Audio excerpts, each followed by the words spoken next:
Como é possível, eu pergunto, alguém gravar vídeo cheio de ódio, alguém gravar vídeo incitando ao ódio, falando da necessidade de destruir a dignidade humana, de incitar a violência e ao mesmo tempo posar de defensor dos preceitos evangélicos?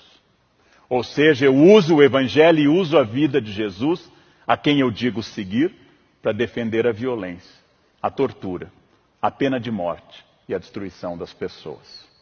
Adapto Deus ao meu universo moral. E aí o Deus customizado tem seu aspecto mais trágico. Faço Jesus defender a pena de morte, sendo que ele sofreu a pena de morte. Defendo a tortura em nome do bem, quando o supremo bem foi torturado. E excluo pessoas que não mereceriam a misericórdia ou a compaixão, em nome do Deus da misericórdia e da compaixão. Será que essas pessoas, que eu estou chamando, entre aspas, homens de bem, leram o mesmo evangelho que eu li? É a eliminação da culpa provocada por alguns religiosos e por alguns discursos religiosos que torna esse tipo de religioso problemático, sem generalizar. Porque perseguir, matar e fazer discurso de ódio em nome de Deus é a suprema elaboração do mal. Porque eu torno o ódio uma virtude, a exclusão um mérito, e torno o combate ao outro um dever ditado por Deus. Um Deus, naturalmente, que não tem nada a ver com isso. Odiar o pecado e amar o pecador.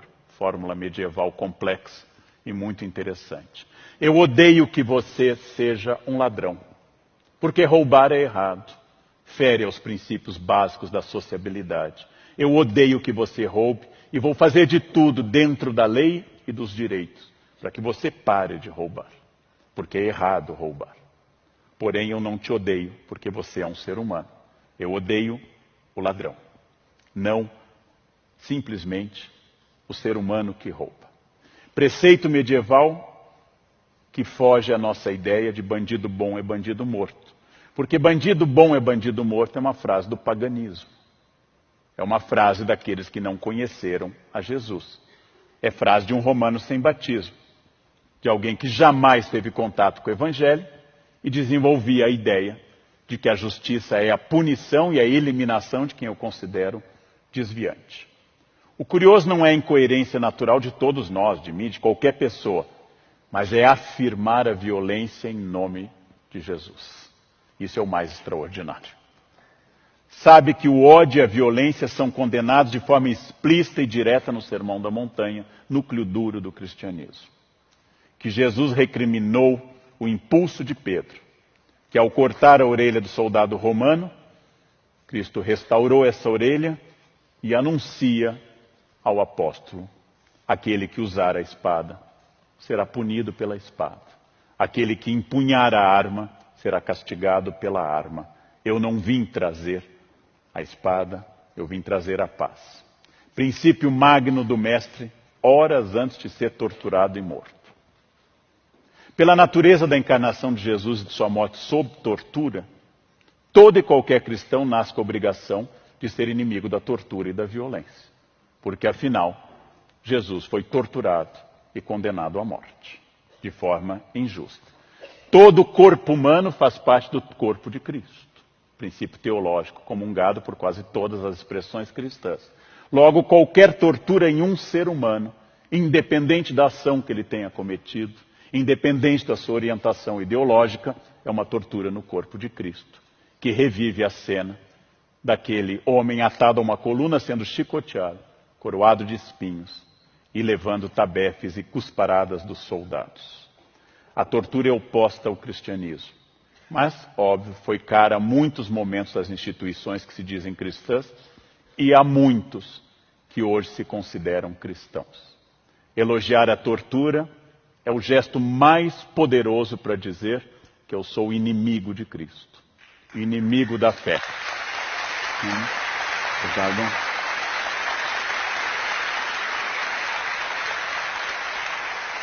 Não que a Bíblia, especialmente o Novo Testamento, proíba qualquer tipo de punição, mas proíbe a destruição do humano. Mesmo que eu tenha que reter alguém para que não seja um perigo social, isso deve ser feito com respeito. Mesmo que a pessoa tenha errado como adúltera, eu não tenho que dizer, atirem à vontade a pedra, porque ela não é uma pessoa de bem. Jesus diz, quem não tiver pecado, atire a primeira pedra. Os homens de bem, entre aspas, porque naturalmente há homens de bem, há mulheres de bem, há pessoas de bem, de fato, mas eu vou usar essa expressão no sentido usual das redes sociais. Os homens de bem proclamam que os direitos humanos são para os humanos direitos.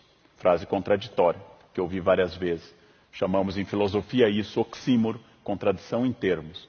Ou seja, se são direitos humanos, pertencem a todos os humanos. Pertencem inclusive aos políticos. É tão radical essa frase, que nós devemos dizer que todo senador tem direitos humanos.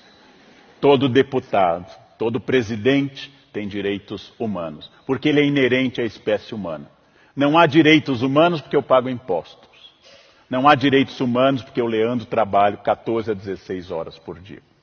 Eu não tenho nenhum direito a mais do que a pessoa que não trabalha. Todos temos direitos humanos. Todos. Absolutamente todos, porque, como diz a expressão, são humanos. Com isso, nós temos que pensar que esses achismos, esses truísmos, que entram em conflito aberto com a vida de Jesus, que afinal, se alguém se deu ao trabalho de ler os 4 evangelhos, a frase é absurda. Jesus escolheu preferencialmente pecadores, desviados da sociedade, e fugiu dos doutores da lei e dos homens de bem da sua época. Jesus procurou as pessoas excluídas, os publicanos, as prostitutas, a adúltera, e disse que viera para eles e não para os que não precisavam de salvação.